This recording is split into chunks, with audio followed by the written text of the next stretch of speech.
Hey guys, welcome to another episode of the Top Producers Nation Podcast. This, of course, is the podcast that is made to help agents become top producers in their desired market, as well to help team leaders and brokers develop top producers in their desired markets as well. We are powered on the local level by the Tampa Bay Real Producers franchise here in Tampa Bay. We're hanging out in our studio as we speak on the corner of Kennedy and West Shore, and we feature the top 500 producing agents in the Tampa Bay market within that platform. One of those agents is here in studio with us today. That's Stacy Allen. Stacy was featured in our April 2025 issue of Tampa Bay Real Producers, so feel free to check that out online if you haven't already seen it. But Stacy, it's good to have you in studio. How are you? Thank you. I'm good. How are you? I'm doing well. Thank you for being here, for sure. A little chilly today. It feels good though, right? It does feel nice. It's a little bit unlike normal Tampa weather. So I got to wear the sweater today, something a little bit different. Yep. You pull out some stuff you don't normally get to wear in the wardrobe department. So. And I like the change. It's nice to have the reprieve. Absolutely. Yeah. Stacy, as obviously a top 500 agent, that's why she was featured in Tampa Bay Real Producers. She's with Keller Williams. Most of the work that you do is St. Pete area. Is that fair to say? Yeah, Pinellas County. Pinellas, St. Pete. Okay, yep, cool. Yep. All right. Let's start a little bit with your background. So did you grow up here? How'd you get to St. Pete area? If not, how did you end up getting here and then enjoying and getting into real estate? So I started in real estate in Georgia, and I'm still with Keller Williams in Georgia. Yep. And came down here thinking about getting like a second home, retirement home, and then fell in love with it and moved here permanently, but I still go to Georgia quite a bit. Okay. And what part of Georgia? like North Atlanta, Lake Lanier area. Sure. So did you grow up there? No, but I was there for 30 years. Okay, so you born spent a and good amount of raised time. in Houston, then I lived there for about 30 years. Okay. What brought you to Here. Tampa? Like I said, I was looking for a second home. I wasn't even thinking about like moving here. Yeah. And then when I fell in love with the place, I was like, oh my gosh. There's a lot to love. It's yeah, I love it here. Yep. So we live in paradise, and still like Georgia, of course, but it's really home here. Do you still have a place up there as well? I do. Okay. I do. Do you spend most of your time, is it pretty 50-50 back and forth, or No, most of it down here? Most of the time here. Got it. Yeah. I Cool. go up there quite a bit. I would say it might be on an average of once a month, if you want to say it like that. Yep. About 12 times a year, maybe 10 times a year. But So you were working, was it KW up in Georgia at the time? Yes. And then when you came down here, it was just a natural transition to pick up, obviously, with a different KW brokerage down here in this area. Okay. Yeah. How hard was it for you? Did you have any connections or network down here when you first got down? Zero. So you had to build it from scratch, huh? Nobody knew Stacy Allen. Okay. So I'm still, of course, getting the word out. What year was it that you came down here? 8 years. No, Okay. actually, this year will be 9 years. I moved here in 17. Got it. So Walk us through that first year, because it's not normal for some people to have success when they go into a new market in their first year. Do you remember what that first year was like for you? Would you have called it a success? What did it look like for you? Absolutely not.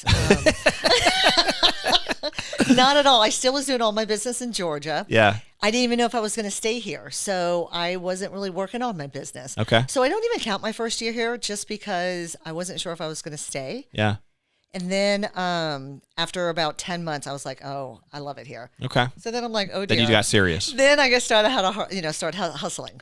Okay. So then I hustled, and then I started, slowly but surely growing my business here. Has it grown like that way, pretty much just year by year, some consistent growth over time? Yeah. I know you did, over 13 million last year, 20-something transactions in that area.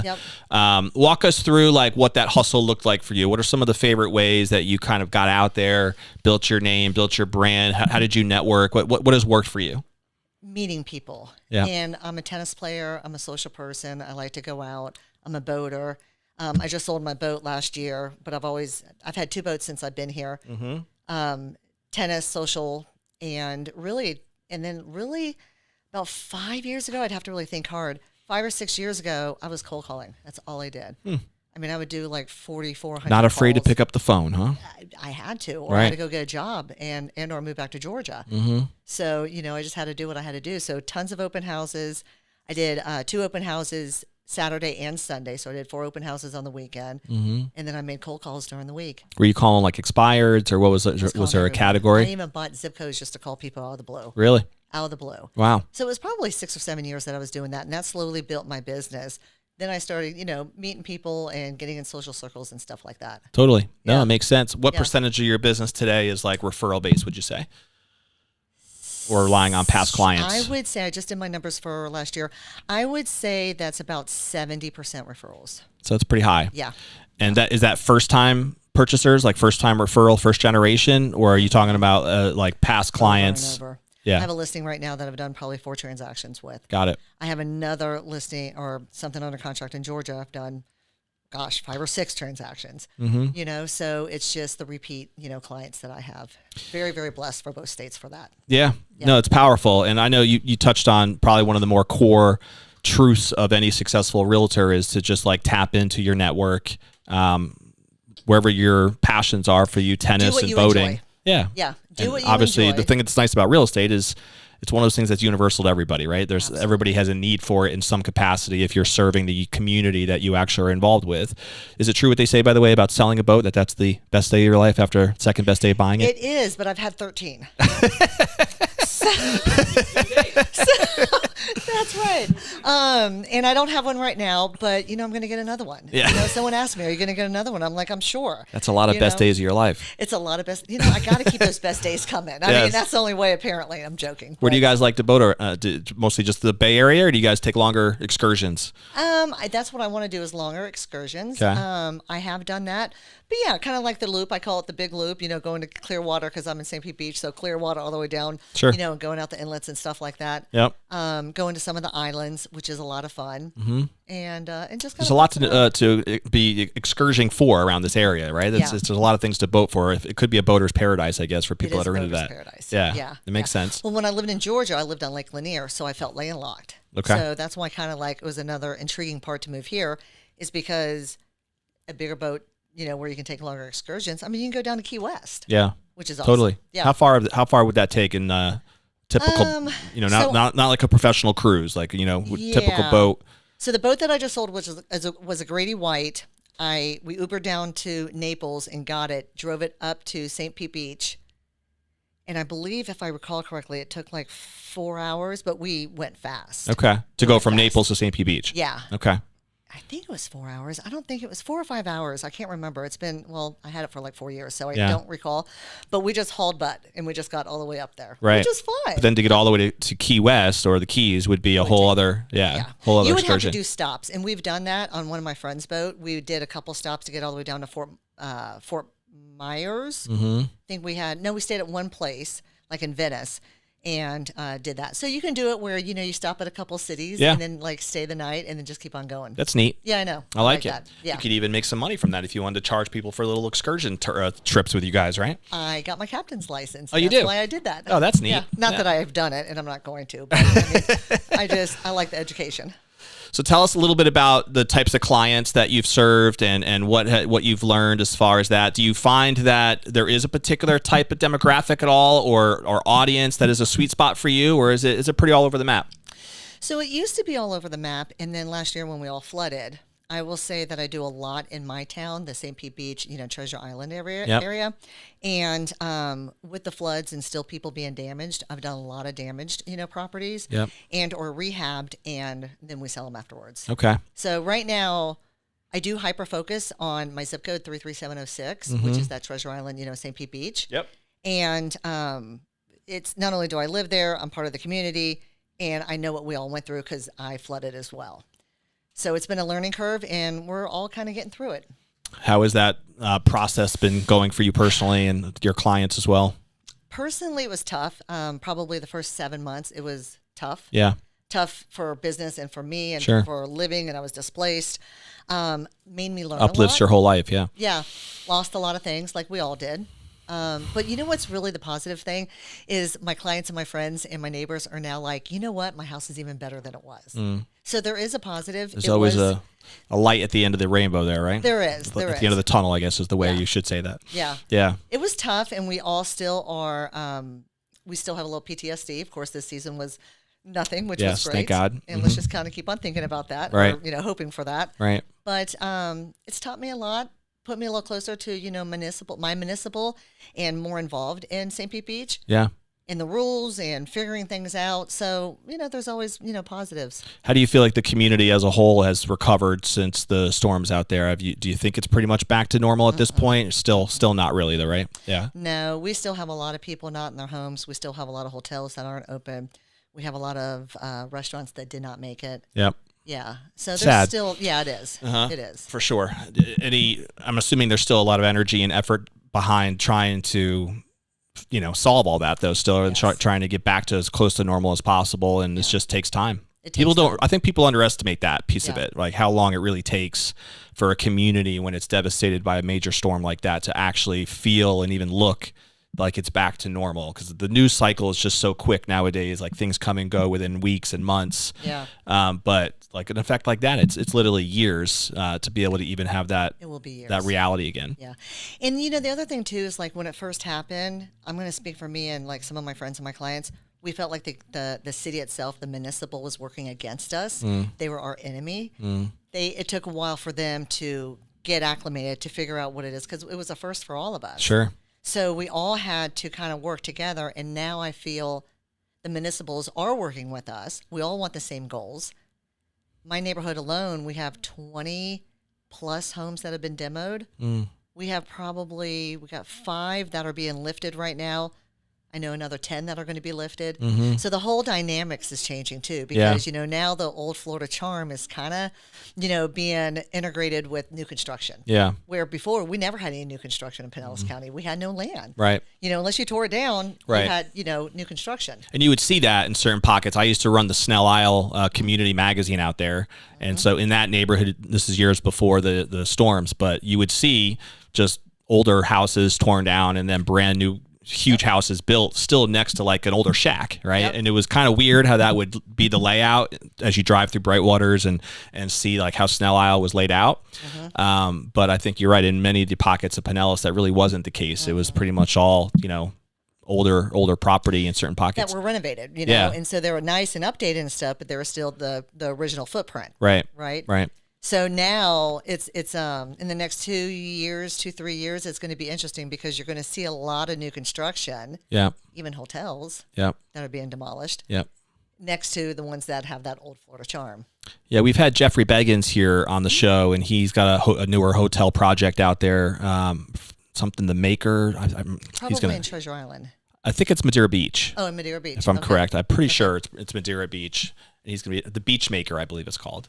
But it's a hotel project out there as well that he was promoting at the time. But I know he was pretty actively involved in a lot of the St. Pete Beach scene during that whole storm, actually doing Facebook reels, driving down Gulf Boulevard while all the chaos was still going on and everything. Have you found that it's been, there's still talk from the outside of like how, whenever there's a tragedy like that, investors sometimes flock to try to take advantage of discounted prices and everything. Has that been experience? Are you working with investors at all in that type of world, in that type of business model? I am. I have a triplex that got flooded. Upstairs did not, but downstairs did, in Sunset Beach and Treasure Island. So a lot of investors are, looking at that because it's still a damaged home. And then you have investors on one that's already put back together that wasn't, damaged, and they're still lowballing, and, you just ignore them. Yeah, I hear you. Because they're trying to, they're trying to get, a deal, and I get that, but really the deals, in my opinion, are the ones still that are damaged. Sure. Yeah, and there's still probably a decent amount of that's available. In your business over the last 12 months, has it been a little bit of a split between the investor buyer versus your traditional, mom and pop buyer, or if you found that your client base has pretty much stayed the same? No, definitely the split.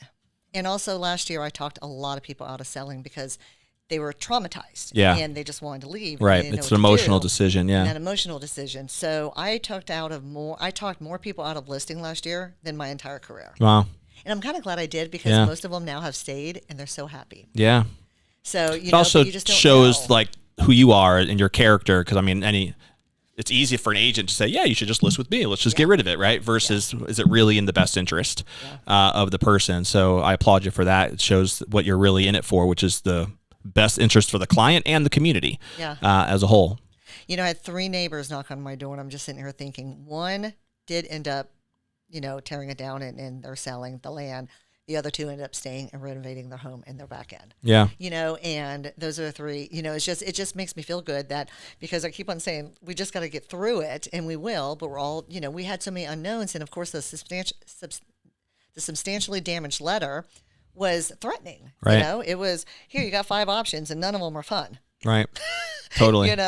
So it was, but yeah, so it was a mix last year, getting a lot better this year. Do you do anything to like market your neighborhood and your territory as far as farming campaigns and things of that nature, or has it been kind of organic just in how that's grown? Organic. It has been. Organic. Yeah. I want to. I have intentions. Last year, of course, my whole world was changed, so I didn't. Thought about doing it this year, but you know what? I'm really involved in my community, so I haven't done that yet. Mm-hmm.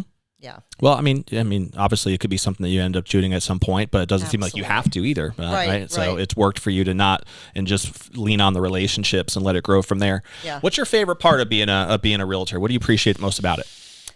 I think getting what my client wants. Like right now I'm working with a buyer and they are tickled to death what we've negotiated, and the negotiating is fun, right? Mm-hmm. And making it to that they're just so excited and they're having the great experience, right? Because most of the time, we're in a problem-solving industry, Sure. so it's not fun, So I think it's the negotiating and making sure that they have a great experience. Makes sense. Yeah. What about the other side? What's the most challenging piece of it in your experience? The other side. Dealing with the problems? Dealing with the problems or an inexperienced agent. I think that's probably my biggest heartache. Yeah.